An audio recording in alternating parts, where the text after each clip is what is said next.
We're talking today with Mr. Forrest Winchester of Byron Center, Michigan. The interviewer is James Smither of the Grand Valley State University Veterans History Project. Now, Mr. Winchester, can you start by giving us a little bit of background on yourself?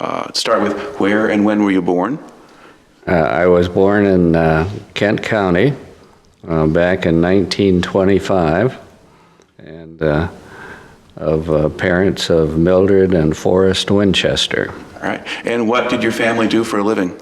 My father was a tinsmith and worked at W.C. Hobson Company it was on Granville Avenue in Grand Rapids for a living. Okay. Now, a lot of people these days will not even know what a tinsmith is. What was he doing? It's kind of hard to describe, but in those days they were making a lot of chicken coops out of metal, right, and the ventilating systems and that sort of material. Okay, so he's working with a variety. Probably wasn't just tin. It would have been alloys of things or whatever. But he's making things out of metal for For various reasons, yeah. Sunbury uses. All right. But different from what you'd be doing in an ironworks or something like that, or a brass works or whatever. So yes, more specialized in that area. Now, was he able to keep that job through the 30s? Yes, he was. And he walked about 2 miles to the bus line to catch a bus every morning so he could go to work, which I was amazed at. So you were living out in the country someplace, or? Well, we were living out Alpine Avenue on Ferris Street. And today that's probably a lot more built up than it was at that point. Yes, All right. Okay. Now, did you finish high school?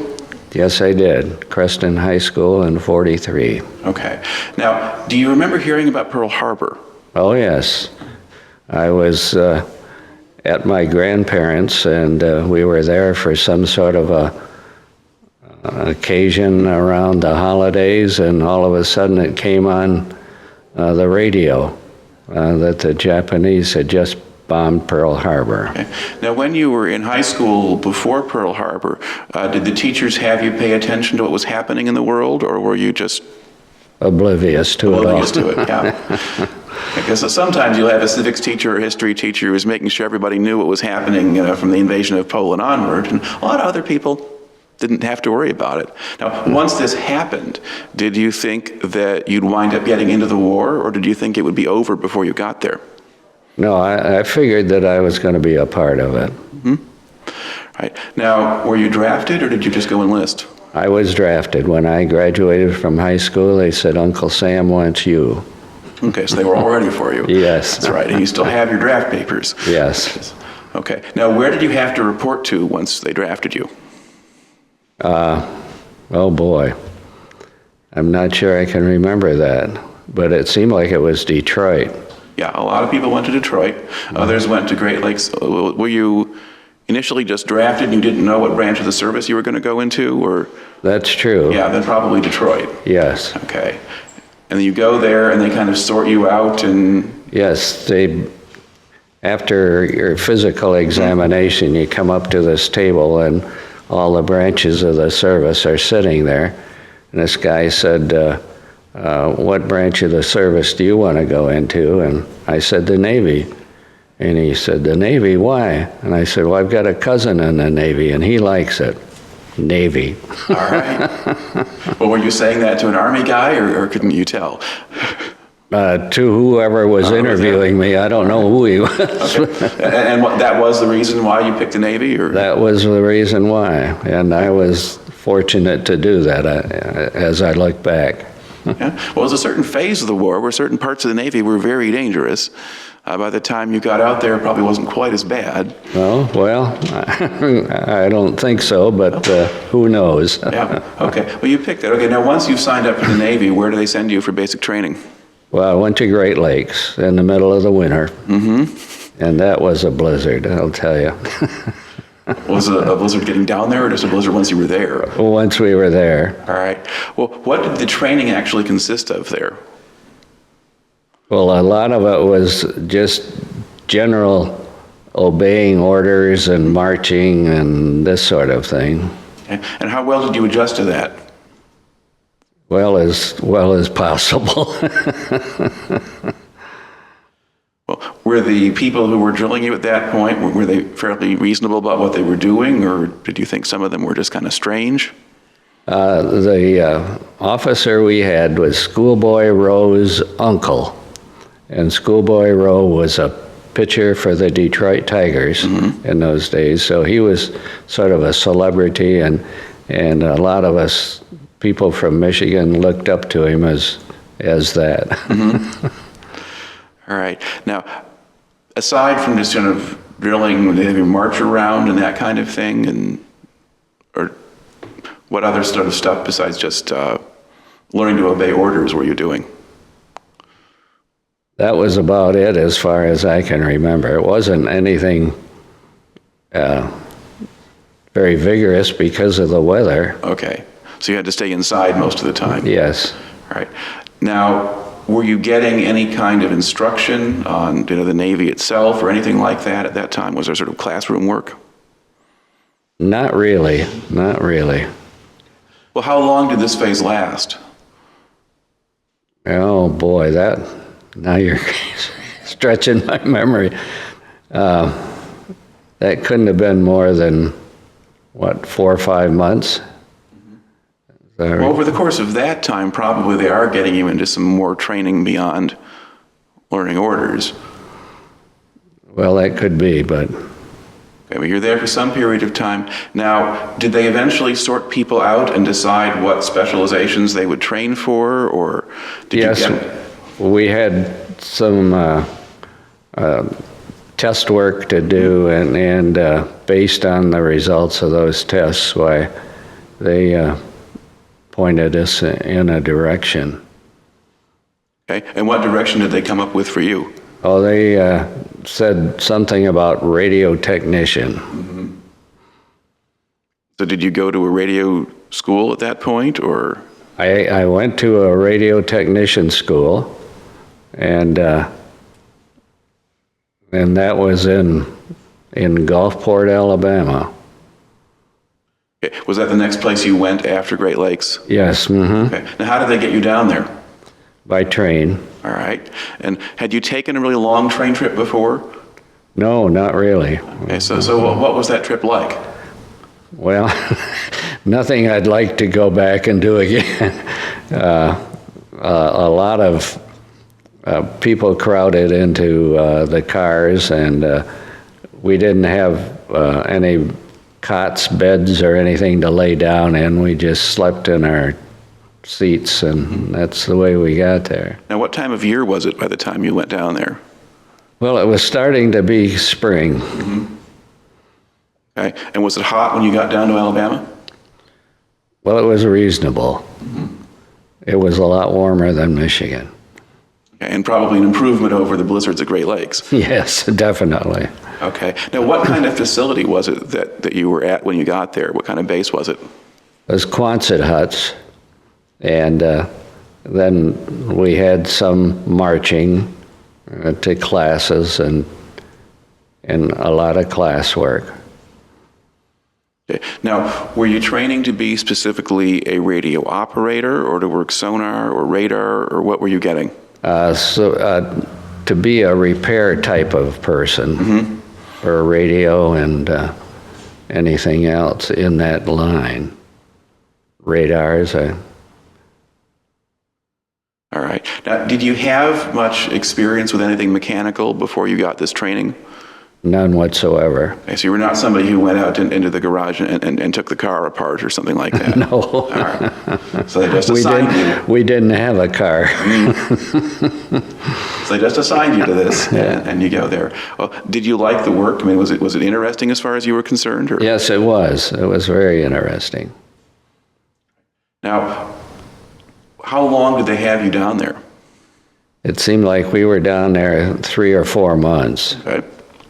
Now, while you were down there, did you get a chance to go off base at all, or into town? Yes, or anything? that was very interesting. A school teacher that we had at Fairview, his name was John Tower, was in the Army, and he was a commissioned officer, and the Army's base was right next to our base, And so I contacted him, and I went over and spent a weekend with him, which was very interesting because I stayed in the officer quarters, and I got a lot of stares at, who are you and what are you doing here? But it was a great time to see him and renew old experiences. Okay. And did you see much of the civilian population or go into any of the towns in that time? Yes, I did have a nice experience. There was a family at the church I went to that invited me over for Sunday dinner a couple of times, and that was very nice. Now, did you notice the segregated society, that the blacks and whites and so forth, and how they related to each other, or did that not really register with you there?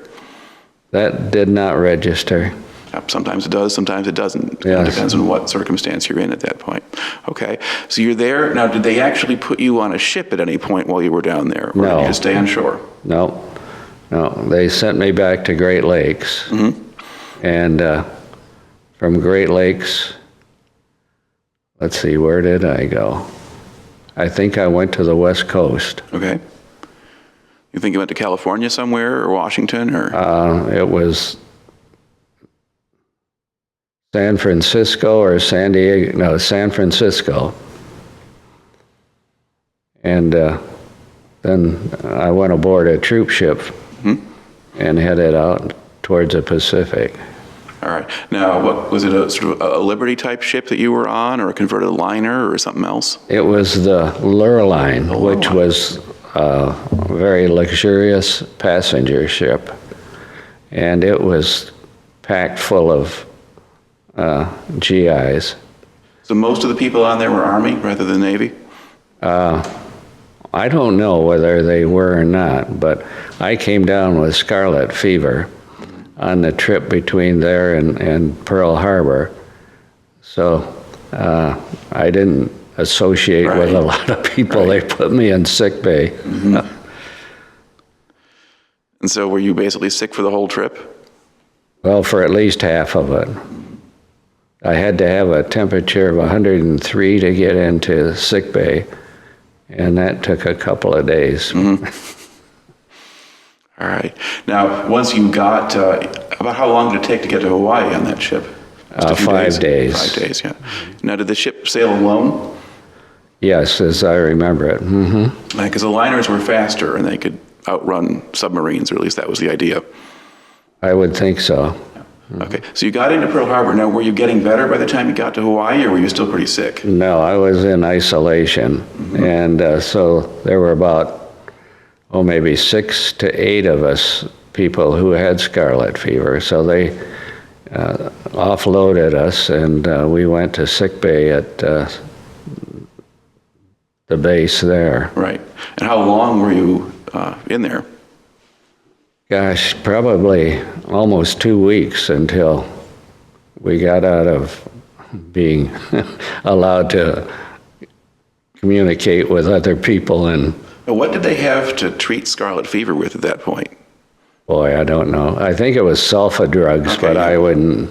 Yeah, I mean, they would have beginnings of antibiotics at that point, but Yeah, I That's don't what that know. would be, yeah. I think most of it was sulfa drugs. all right. Now, when you had shipped out, were you going out with a particular unit, or were you just going out as an individual that you would be assigned to a ship someplace, or? As an individual to be assigned. All right. Now, once you got out of the hospital then, what happened to you? Well, that was interesting. I had some liberty in Honolulu, which was great.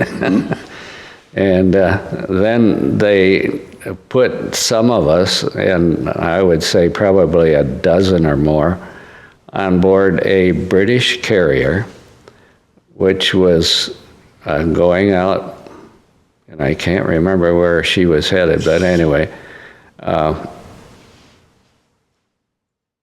they had a bunch of airplanes on the flight deck, but she was not operational. It was just ferrying these planes out to the South Pacific. So us guys were on board just as passengers.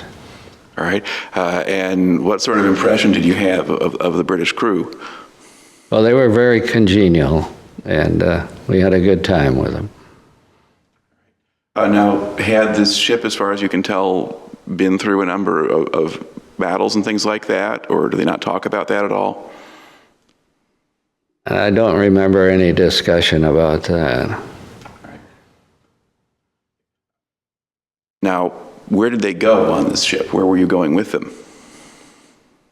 Boy, that I don't remember. I was offloaded on the island of Manus. Mm-hmm. And that was sort of a supply island for the South Pacific. Right. And so I spent some time there, probably a couple of months, working, moving supplies out to ships and so forth. Okay. So not exactly what you were trained for. No. But you were there and it was something to do. Right. Okay. About how big was the island, do you think? Was it just a little coral thing, or was it? It was small, as far as I know. We weren't allowed to travel that mm-hmm. far. And mainly it was from our barracks to our work area, mm-hmm. to our shower, and that was it. Did they provide anything for entertainment or anything else like that? Did they have movies or things like that there? No, nothing like that. So you just basically worked, ate, slept? Right. Mm-hmm. Did they play cards or things like that, or? Yeah, we did play some cards, but not after 8 hours of offloading mm-hmm. merchandise. Yeah. We weren't too ready for that. All right. Now, how long did you think you spent doing that before you got a different assignment? Probably several months. Okay. So you were sentenced to several months of hard labor then? Yes, that was about it. Now, what did you wind up doing after that then? Well, they put me on board my destroyer escort, the USS Formal. All right. And they put me on as a machinist, well, not a machinist, but down in the engine room. Mm-hmm. And I never was so seasick in my life for 3 days. I carried a bucket around, mm-hmm. but they didn't relieve me of my workload. I still had to do my chores down below deck. What kind of work did they have you do? Reading gauges and that sort of basic things. Okay.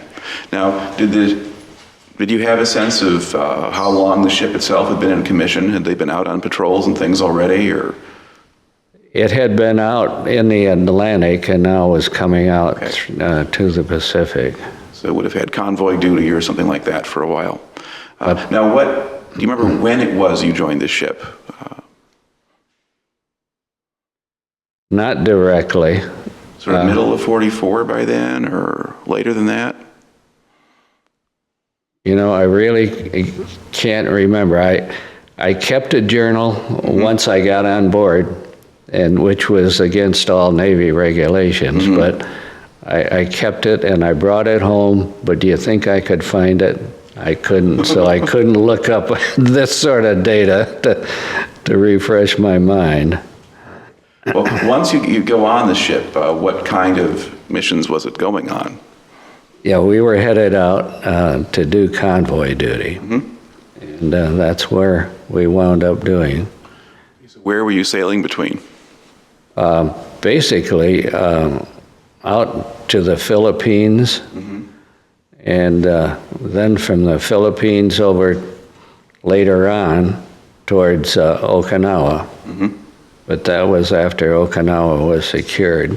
Okay. Now, when you went to the Philippines, was there still fighting going on there, or was this after the main invasion had started? That was after the invasion had started, and the island was pretty well secured. Okay. And do you remember which islands you sailed to? Did you go to Leyte or to Luzon, which is the main island? Or? To the main island. Okay. So it's probably early 45 when you're doing a lot of that. Could very well be. Okay. Now, as you were sailing these convoys, was there much danger at that point from Japanese aircraft or submarines? Basically, it was submarines. Mm-hmm. Submarines and floating mines. That was amazing how many mines were floating in the ocean. Oh, how hard was it to actually spot the mines or identify them before you? Well, we had on board a couple of guys assigned, and that was their duty, to be watching for mines. And then we had a rifle crew who were the most accurate at exploding them, rather than the 20 millimeters and that sort of stuff. So then they'd get the rifle crew out and go after them. So it was sort of a low-tech thing. You had a couple of guys up in the bow looking out to see what was out in front of you, and if you saw something, you bring up a rifleman. Yep. All right. About how big were the mines, do you think? Did you see at any that time yourself? they looked enormous, but I would imagine they were 2 to 3 feet in diameter, perhaps. All right. Now, did any of the ships in your convoys hit those mines? No, we never had that circumstance. Now, did you have any scares with submarines? That was our second duty. Of course, we had sonar, and we were to track down submarines. So we chased some submarines, but and dropped depth charges, but never saw one surface or had any other contact with them. Okay. Well, was it very common to actually spot a submarine on one of these convoy trips, or did it just happen a couple of times? It just happened a couple of times. There weren't too many circumstances where we actually spotted them. Okay.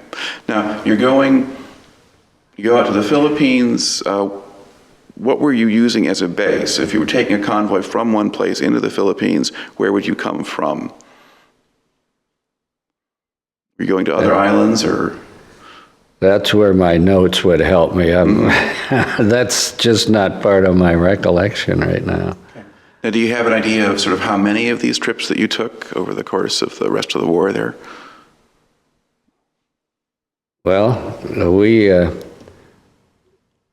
we probably took close to a dozen, and a lot of them towards the end of the war. We were taking the convoys over towards Formosa, but the storms were getting so violent that we'd have to turn north and go up in the North China Sea to try to outrun these storms, and with the convoys, and those were the roughest seas I've ever been in. All right. And what's it like being on a destroyer escort in the middle of a typhoon?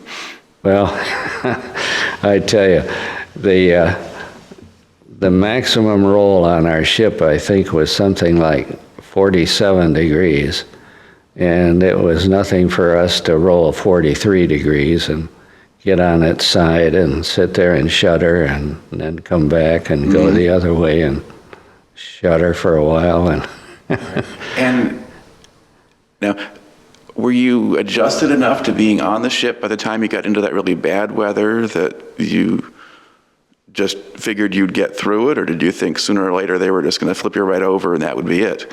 Well, we figured we were going to get through it. And if we did turn turtle, there were enough ships around that they would be available to pick up us guys in the water. Did things like that happen? Were some of the smaller ships turn over or collide or have other problems in the bad weather? Not in the convoys that we were in. Thank goodness. Now, what was the best place to be on one of those ships if you were in high seas? Up on the bridge, so you could see what was happening. Well, I don't know. Then wouldn't you see the giant waves coming at you and that sort of thing, or did it help to know somehow? Somehow it helped to know. All right. Now, were you still doing engine room duty, or did you take your turns on sonar by then? Or by that time, I had worked my way up into the radio shack, and I was doing repair work on the radios and radars and so forth. And was there much need for repair work on those? Yes. In those days, they had the bulbs, the radio tubes. Right. and they would burn out occasionally and have to be replaced. So that was the biggest thing, really, is to hunt down which one was causing the problem and replace it. Okay. Would the storms damage any of the equipment or the antennas or things like that?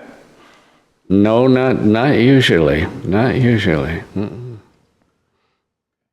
Now, what sort of is the setup for the crew working radios? You talk about a radio shack. Is that sort of attached to the bridge or down below, or where is that? That's part of the bridge. Okay. And is it separated from the rest of the bridge, or you have your own corner of it? Well, our own corner of it, because then there was a big, what did they call them, where they had the plots.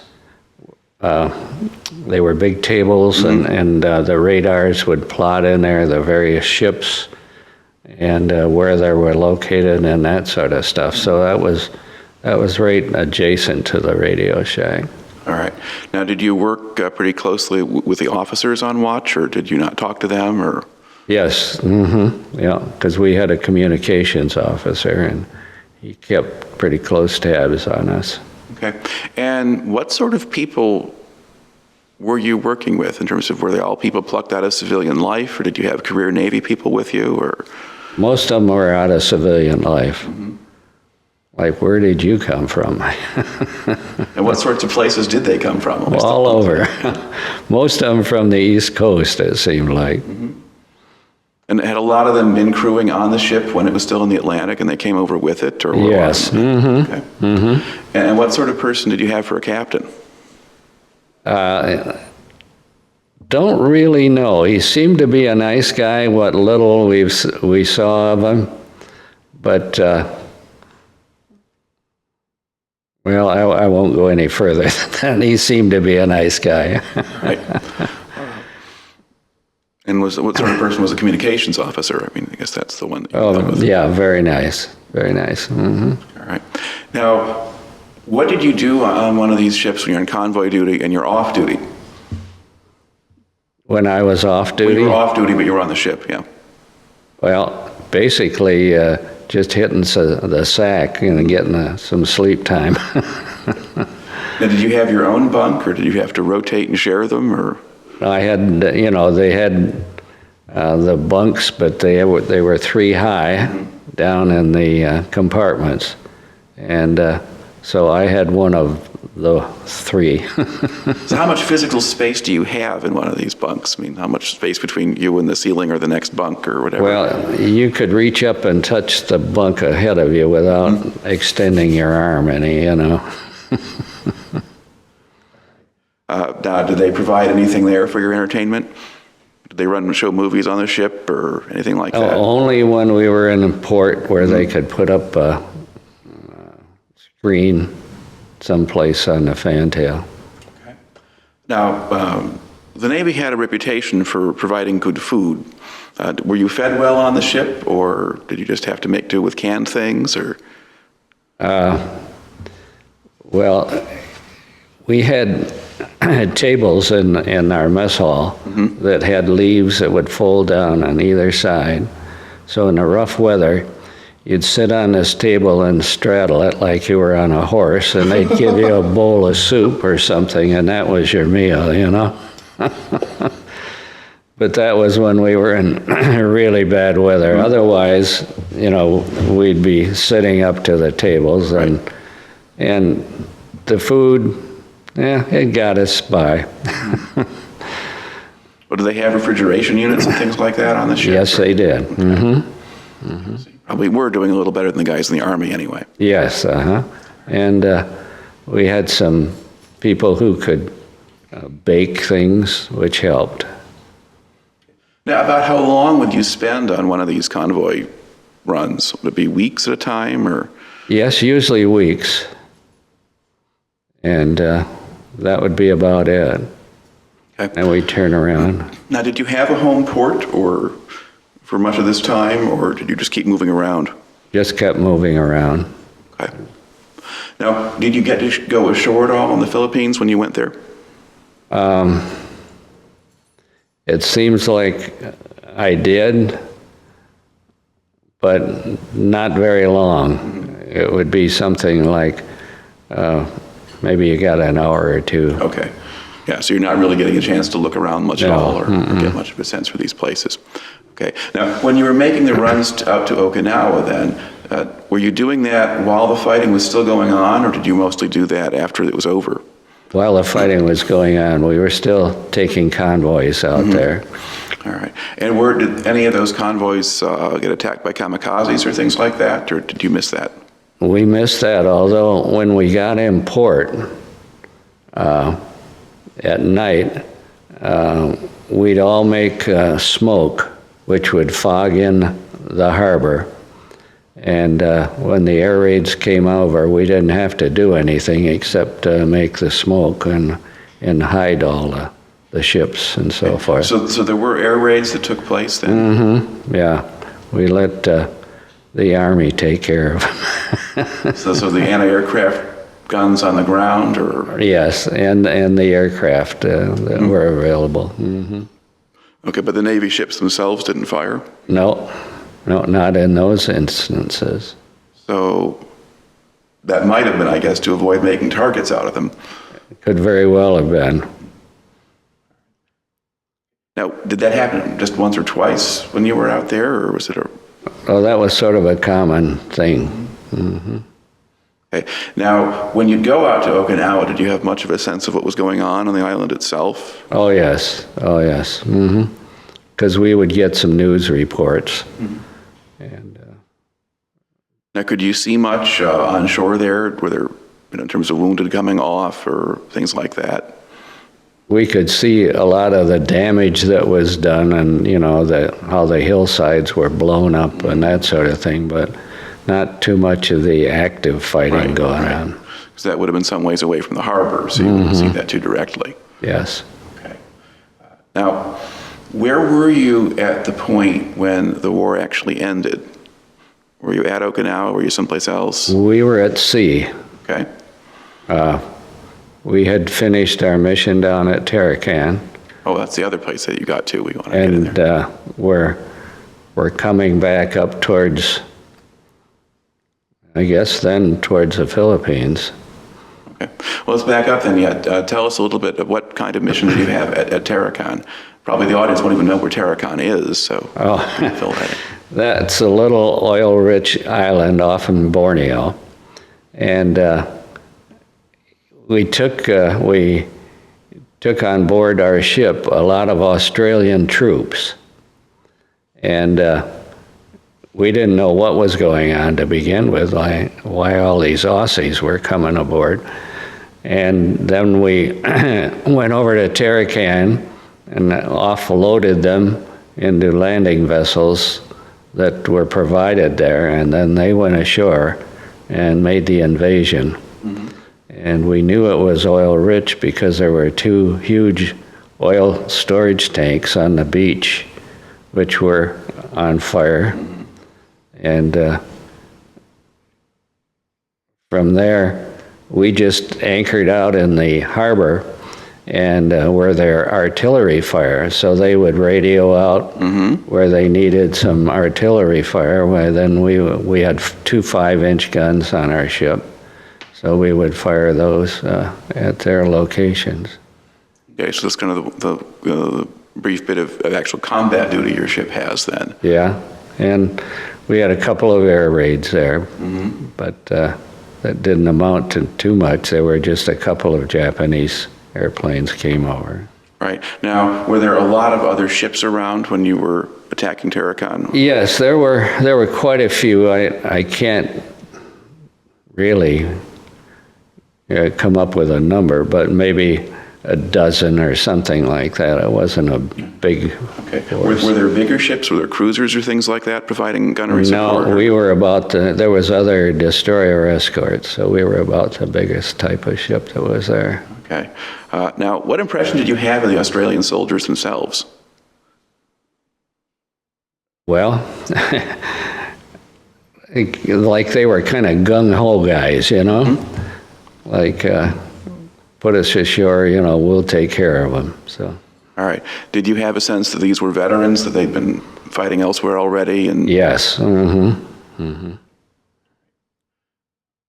So were you just off of there for a few days and then they move you on to something else? Or We did you were stay there for- probably for a couple of weeks. Okay. Did you get to go ashore there eventually, or did you just stay on the boat? No, we did not. That was apparently a little bit too scary yet. Okay. And then, so that was sort of the last thing you did right before the end of the war. So That's then you're sailing right. back up toward the Philippines, and then the war ends. Now, did you hear about the atomic bombs being dropped? Or Yes. Just about them? Okay. Yes, we heard about those. And when you heard about them, did you have a sense that that was actually something important or might end the war? Or did you really not know? Oh, yes. We thought for sure that they were going to end the war. Now, once it did end, did you just sail back into the Philippines at that point, or what happened next? Well, that was shortly after the war was over. We received an officer aboard, and I don't know, he had a lot of gold braids, so I don't know what he was or who Was he a he Navy was. officer, or- Yeah, a Navy officer.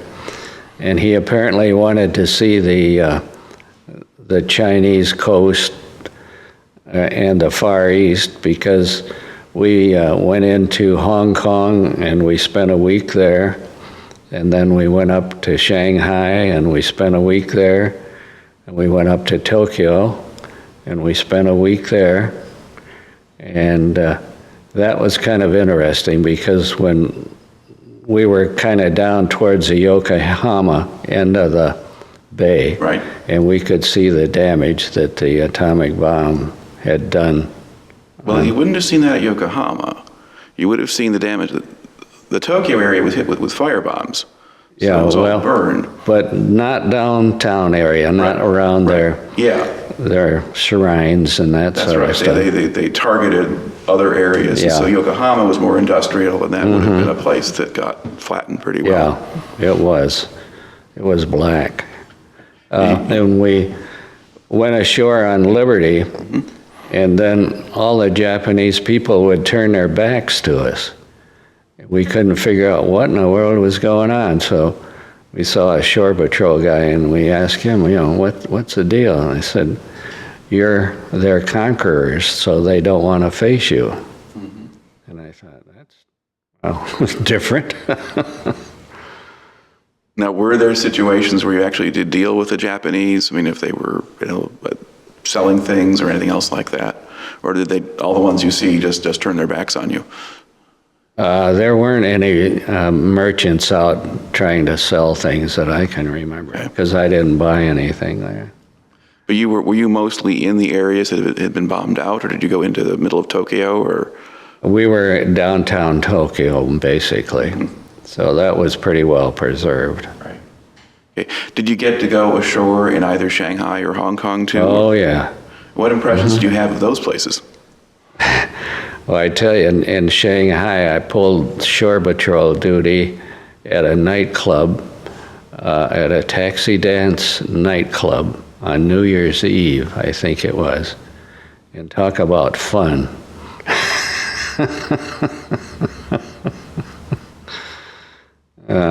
So I saw a little bit of the shore, and I remember this one Chinese officer come running in off the street and said, one of your men just hit me in the face. I said, where is he? And he said, I don't know, but he hit me in the face.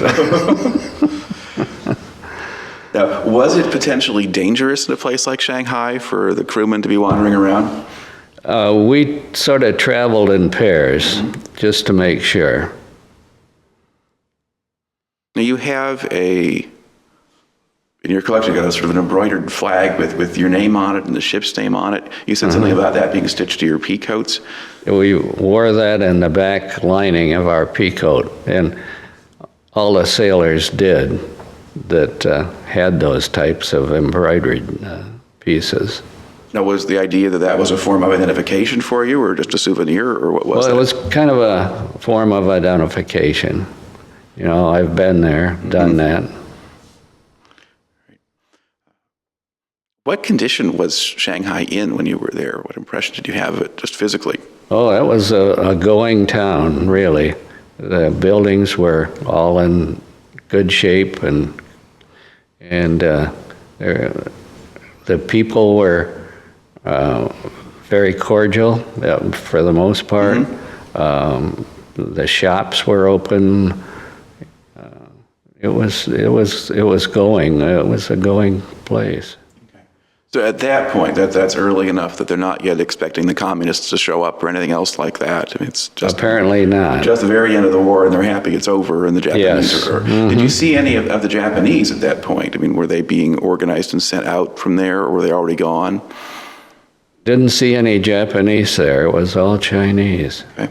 Now, were there other foreigners there that you saw? I mean, at these nightclubs and things like that, either British or Russian, for that matter, or anything else? There might have been some British there from a ship, but that was about it. Okay. Now, what was Hong Kong like? Oh, that was another going facility as far as businesses, and you could buy anything there in Hong Kong. It was a beautiful city, really, and it was just fun to walk around and look at the different shops and talk to some of the people that could speak good English, and it was fun. Mm-hmm. Now, once you finish your kind of tour of the Far East, at that point, did you get to go back home, or did you have to stay on the ship a lot longer? Well, once we were finished our time in Tokyo, we headed back. And our first stop was at Midway Island, and our communications officer was serving as the executive officer at that point. So he was in charge of traveling and plotting the route of the ship. And I remember he was up all night before we got to Midway Island to make sure we didn't miss it, because it's a small dot out in the middle of that big ocean out there. I mean, was there anything to see when you got there? Just a little flat thing, or? Yeah, it was just a little island with an Air Force base, and that was about it. Okay. And then you go on to Hawaii from there, or just out to California? Or? No, we went to Hawaii, and then from Hawaii back to San Francisco. And then do you get discharged from there, or sent back to Great Lakes? Or? Well, we should have been discharged at Great Lakes, but I don't know how we finagled it, but we got discharged out there. And we met some pilots who had purchased an airplane that they used to fly like on the Burma. Right. And they were Burma pilots. And they were flying from there to Chicago. And I don't know what it cost us, $100 or $200. And they said, we'll fly you from here directly into Chicago. So there was about a dozen of us, took them up on it. And so we got a ride from there to Chicago. Okay, this is in a cargo plane, basically? Yeah, right. Mm-hmm. Okay. Had you ever been on an airplane before? Oh, yes. But this was, the bucket seats on both sides, and it served the purpose very well. So how long did it take, do you think, to fly from California to Chicago? Gosh, I don't know, a couple hours. I didn't really... Did they have to stop anywhere and refuel, or? No, they made it all in one hop. So when did you get home then? Well, from that airport, I took a cab downtown and found a train station in Chicago, and then got on board the train, Pierre Marquette, and came up to Grand Rapids. And I got a cab ride out to where we lived, and it was in the evening. And I remember my folks didn't know I was coming home, so I galloped up on the back porch like I usually did when I was a youngster, and opened the back door, and my mother darn near fainted because there I was. Now, before they shipped you overseas, did they give you leave? Had you been able to go home since you got into the Navy, or was this the first time you'd been home since you signed up? First time, really. Okay. Right. Now, are there other individual events or things that happen to you, either funny or otherwise, that tend to stick with you that you haven't mentioned here yet? Things that just kind of come back to your mind periodically about that time?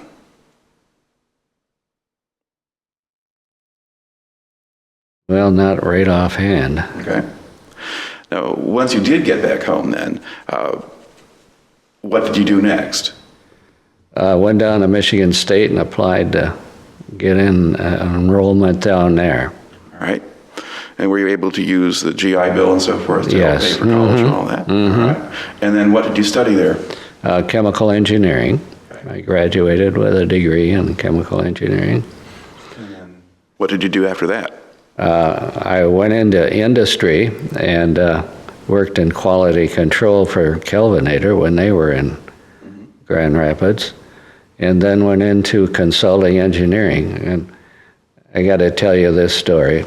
The good Lord works strange ways. We had PTA meetings in our community, and they had dinner. And so we went to this PTA meeting, and so I went to dinner and sat down at this table, and Ted Williams from Williams & Works was sitting on my elbow, and he said, I understand you're a chemical engineer. And I said, yeah. And he said, well, why don't you put it to some good use and come and work for us? And I said, really? And he said, yeah, come see me tomorrow. So I started out in the field of consulting engineering due to that.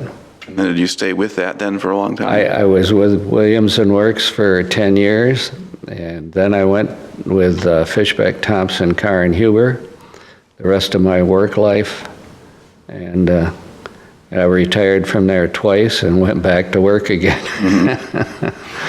Good consultants can be hard to find. Yeah, I enjoyed the work so much. All right. Now, to look back on things now, how do you think your time in the service wound up affecting you? Did you learn things there that were useful later, or was it just an interruption in your life? Well, I think it was a good interruption, really. Just that you learn to deal with different situations and different people and that sort of things. And I suppose after being in a small boat in a large storm in the Pacific, a lot of other things you run into might not seem like such a big deal. Well, I suppose not, but that's the way it was. All right, then. Well, thank you for taking the time to come in and talk to us today. Well, it's my fun. I really brought back a lot of memories that maybe I hadn't thought about. As soon as you turn off